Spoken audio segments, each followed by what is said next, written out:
Hi guys, my name is Donna and welcome back to my channel, No Mirror Needed, where we talk about real lifestyle, real fashion, real beauty, and I give real advice on an array of topics such as lifestyle, fitness, career, anything that's going to help us live the best life possible. So if you're new to my channel, thank you so much for watching. Please like, subscribe, and hit that notification bell. I make videos once a week. And if you haven't checked out my previous video on how to make a successful vision board, law of attraction, manifesting, and how I choose my goals and stick to them, and go ahead and click that link above, and that'll take you right over to the other video after you watch this one.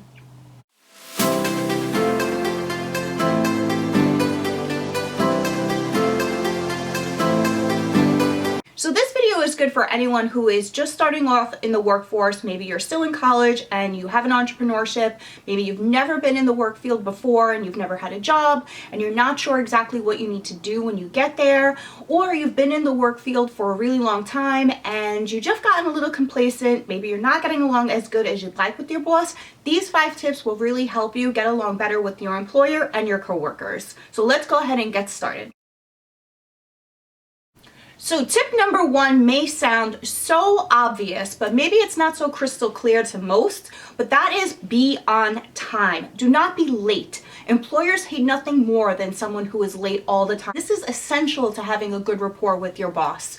Even your coworkers. Now, if you're strolling in 15 minutes late on a number of occasions and it's not a reasonable reason as to why you're late this time, then employers are going to frown upon it and you're going to look like you're unreliable. Being late can also hinder your promotion or comp review time. If you work in a job where you get maybe annually reviewed or quarterly reviewed, if you think your boss is not paying attention when you're late and you just sneak right under that radar, I'm letting you know right now your boss is watching you. They have a file on you, they have notes on you, and come review time, they're going to open up that file on you and they're going to say, you were late on this many occasions, and it may hinder you from getting a promotion. So, or even a raise. So the best thing to do is try to get at work 15 minutes earlier.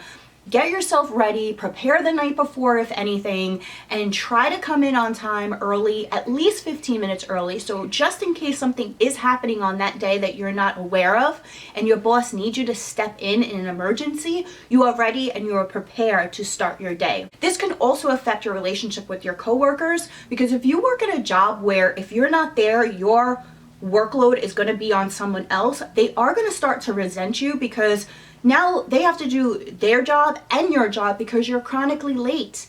So number 1 advice tip is always be on time. So tip number 2 is say good morning to everyone, even the people that you don't know very well or the people that you don't even like. It really makes you stand out and seem a lot more friendlier, makes you have a positive start to the day, as well as always try and say good morning and good evening to your boss. I'm not saying go out of the way. If you haven't seen them, don't go looking or searching for them. But if they pass by your desk or you happen to glimpse in their office and they're sitting there, just give them a wave and say good morning. It really puts you in a positive light, makes you seem friendly. Not overly friendly, that's another topic, but it makes you seem friendly, and I am guilty of this. I've been on both spectrums where I've been an employer and an employee, and there have been times when I've been so focused on my job, so focused on what's going on in the day, that staff would come up to me to say hello or good morning, and I would just brush them off, and it really makes you look negative. So try and come in, be positive, say good morning to everyone so you could begin your day on a fresh start. So tip number 3 is really important, and that is repeat, repeat, repeat. Repeat information that is given to you, whether you're on the phone or you're taking down an email or anything that you're doing that involves a client. Now, I know at times you can get really busy and really overwhelmed and you don't have those few seconds to just slow down.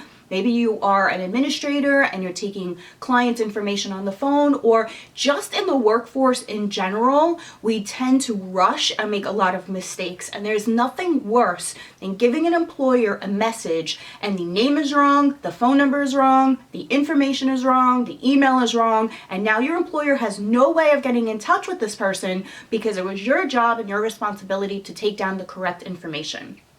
So repeat everything back. And nowadays, people talk really fast. Maybe they have a slight accent and it could be a little bit hard to understand what they're saying. Just take control over the conversation, slow the person down, and ask them to repeat that. So, sir, what did you say your name was? Great. And repeat it back to them and spell it out for them, especially in emails. Maybe you think a name is spelled one way, but when it's in an email, it could be a totally different way. And now your employer may lose out on a client, a lead, a customer, because you made the mistake of not repeating back that information. I think I'm going to do a whole video on how to give a little bit better customer service. I think people may find it very beneficial, especially if you're going into that type of field. Customer service is blanketed over any business that you run. If you have clients, you have to give them customer service. Restaurants, retail, anything having to do with customer satisfaction, no matter what you do, especially if you are delivering your customer a product, you are going to need to deal with customer service. So I think that in the future, I'm going to do a video on how to give better customer service, how to have better phone etiquette, and just have a better rapport with your clients coming in to have the longevity of them staying with you down the road. So tip number 4 is to leave your problems at the door. And hey, listen, we all have problems. We all have personal lives.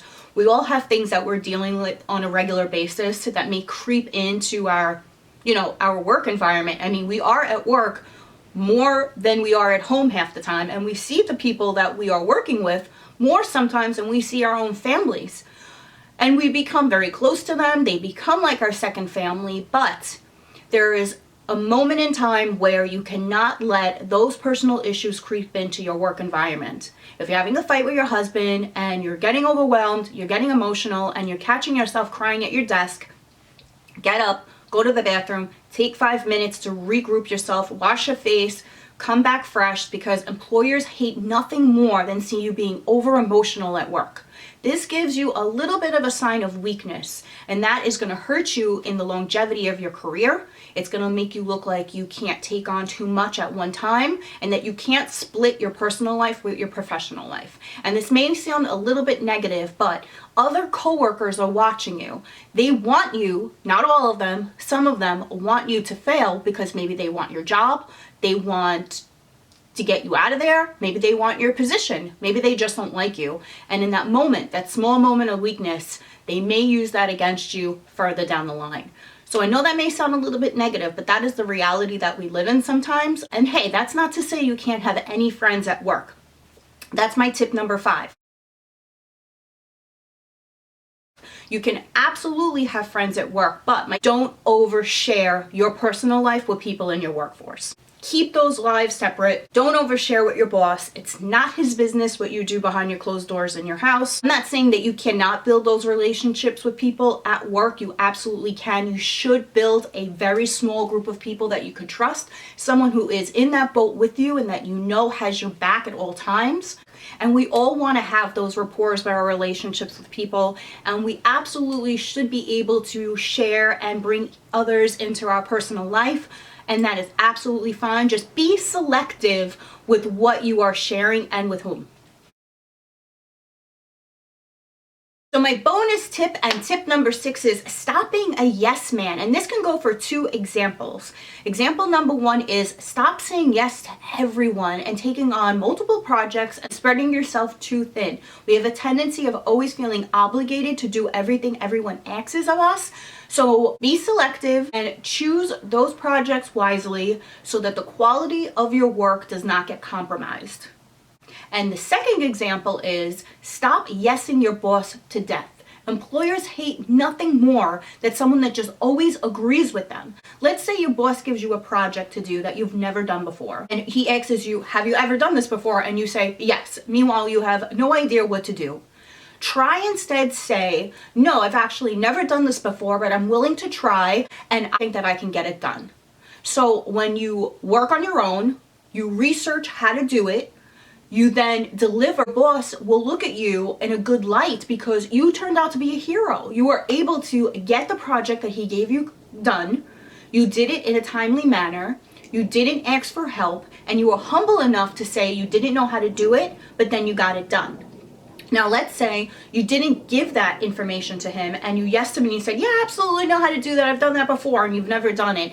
Now you get hung up on the job. you're not sure where to go for the information, you can't complete it on time, you miss the deadline, and then either you A, don't complete the project, or B, or you give him a half satisfactory project and now he can't recuperate from the loss of time. So my advice to having a better relationship with your employer is just being honest and saying, no, I've never done that project before, but I am willing to try. And when you complete it, you will look like you were able to get the job done. So guys, I hope these tips helped you on how you can have a better relationship with your employer and your coworkers. And these tips are really great, like I said, for anyone who is just starting off in the workforce, or maybe you've been in the business for a really long time and you've gotten a little bored or complacent and you're not quite getting along with those coworkers and you're not sure why, or maybe what you could do a little bit better. I really hope these tips helped you. And if you're new to my channel, thank you so much for watching. Please like, subscribe, hit that notification bell, and leave a comment below on the types of videos you would like to see. And again, thank you so much for watching and have a great day. Bye. So my bonus tip and tip blah blah blah blah blah blah blah blah blah.